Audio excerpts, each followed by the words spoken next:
Bonsoir les petits vampires, c'est Jiba et nous allons unboxer, nous allons ouvrir le pack d'intro blanc-noir, l'appel du sang.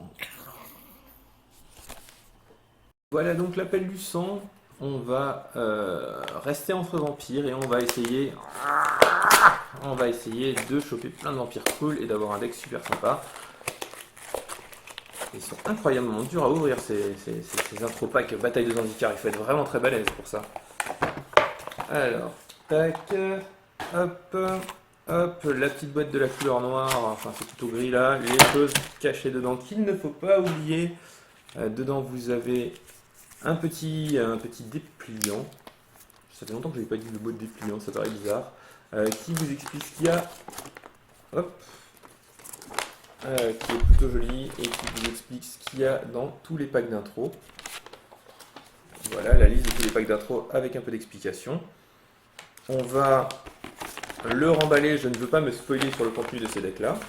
Je les ouvre et je les découvre en même temps que vous. Je remonte les manches, je mets les deux boosters de côté, on va s'en servir après. Et on va voir qu'est-ce qu'il y a dans ce deck et quelle stratégie adopter pour gagner avec ce deck.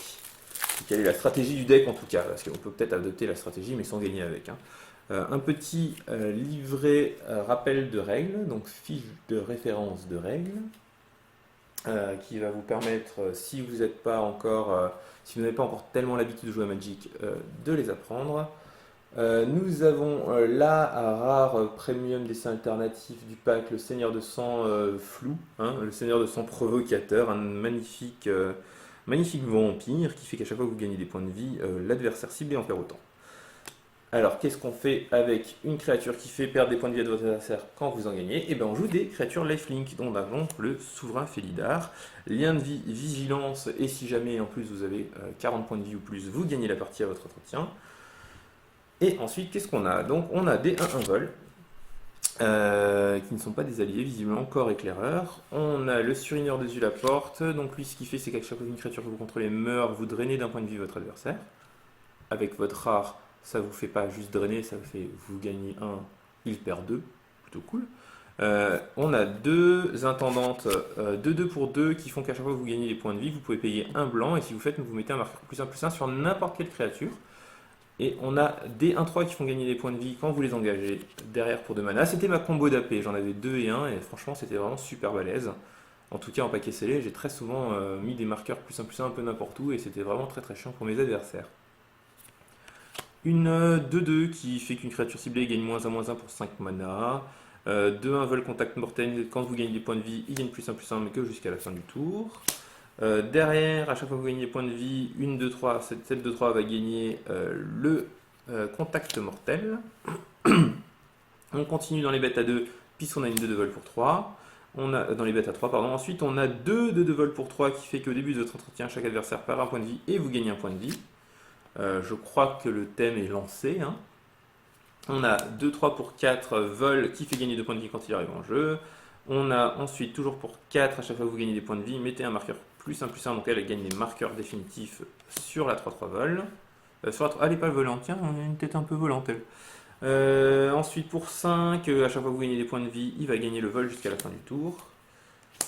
Et ce sera tout pour les créatures. Donc on a quelque chose d'assez agressif, beaucoup de combos de synergie plutôt entre vos cartes qui font gagner des points de vie. Ça devrait être assez intéressant à jouer parce qu'il va falloir calculer quand activer ça, quand à l'entretien, à votre entretien, il va vous falloir faire, pardon, au début de votre entretien, par exemple, vous savez que vous allez gagner un point de vie et que votre adversaire va perdre un, il va falloir prévoir vos tours pour pouvoir peut-être activer et tirer le maximum de la capacité des intendantes sereines ou de vos autres créatures qui sont très grosses. Donc voyons voir ce qu'on a dans les terrains. On a le blanc qui fait gagner 2 points de vie pour créature que vous contrôlez quand vous le sacrifiez. On a des étendues sauvages pour aller fixer sa mana, c'est classique. On a ensuite le terrain noir qui fait que quand il arrive sur le champ de bataille, vous pouvez mettre une créature de votre cimetière au-dessus de votre bibliothèque. Démarrer des plaines, c'est assez classique. Et on va arriver dans les sorts. Alors dans les sorts, Gideon n'est pas content, il vous le fait comprendre, il vous fait des reproches. Donc il en fait 2 reproches. Donc la créature attaquante ou bloqueuse ciblée, ça lui met 4. Ensuite, on a +1/+2 jusqu'à la fin du tour sur 2 créatures, sur jusqu'à 2 créatures que vous contrôlez.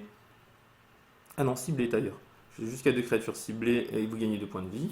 Donc encore un moyen de gagner des points de vie et de faire des trucs rigolos avec tout ce qui se déclenche quand vous gagnez des points de vie.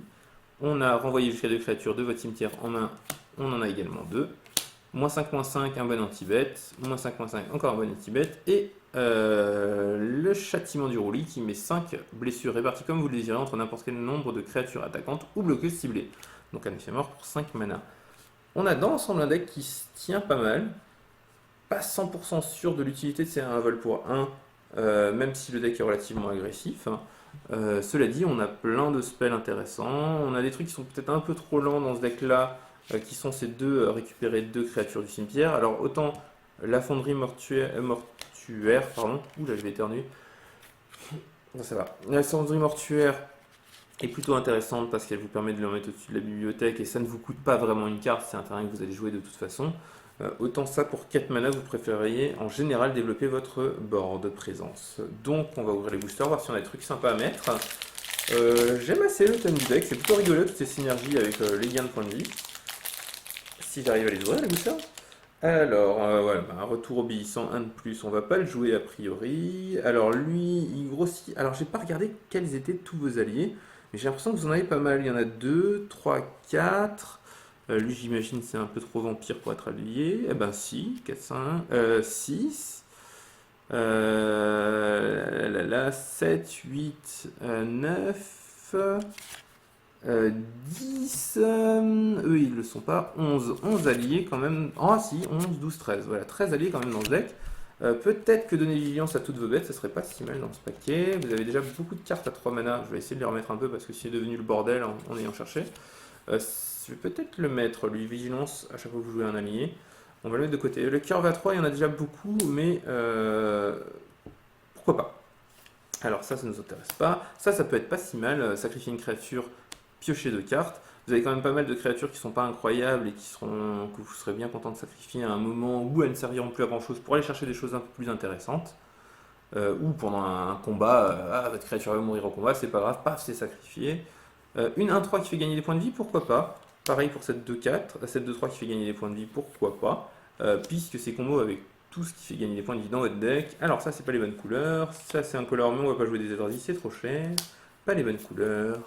Je vais les mettre dans la caméra, c'est plus intéressant. Pas la bonne couleur, pas la bonne couleur. Piocher, non, c'est pas la bonne couleur ça. Ça c'est dommage, c'est un bon allié, mais pas les bonnes couleurs. Zada, la broyeuse des drons, c'est plutôt cool, mais c'est pas les bonnes couleurs. Et pas de foil. Du coup, on va ouvrir le deuxième booster, on va voir un peu plus loin avant de décider ce qui rentre ou ce qui rentre pas.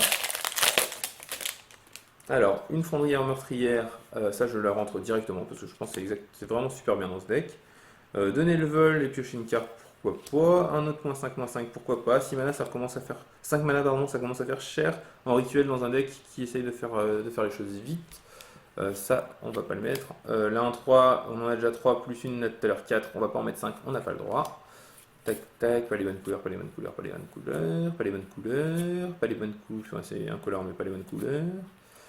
Noir, ah bah tiens, qu'est-ce que c'est que ça? Régénérer, et que si vous avez une autre créature incolore, ça n'a pas l'air d'être gagné ça, donc on va pas le mettre. Derrière, on a le campement allié. Ajoutez un mana à n'importe quelle couleur si c'est pour lancer un sort d'allié, et vous pouvez le sacrifier pour envoyer un allié dans votre main. Et ben, je vous ai dit qu'on en avait combien tout à l'heure? 13, ça peut être pas si mal ça dans ce deck là. Ça risque de vous... Bon, non, ça risque d'être pas si mal dans ce deck là. Voilà, allez, on le met. Et derrière, un jeton, un terrain.